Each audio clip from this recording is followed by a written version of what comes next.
আমাদের সমাজের চিত্রটা ভিন্ন।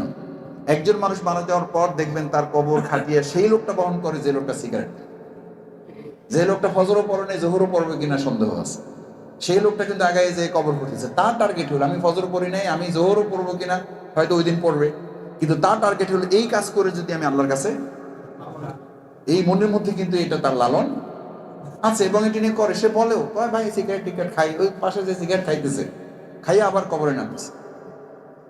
আমি এক দুজনে জিজ্ঞেসও করছি যে এটা না খাইলে হয় না, কয় ভাই বুঝেন না, আল্লাহ মাফ করে দেবেন সব, বিশ্বাস আছে তার। তো ওই কবরে নামার জন্য আমি টুপিওয়ালা, আমি দাড়িওয়ালা লোকদের কিন্তু ওইভাবে আমরা এখনো এনগেজ করতে পারিনি, ইনভলভ করতে পারিনি।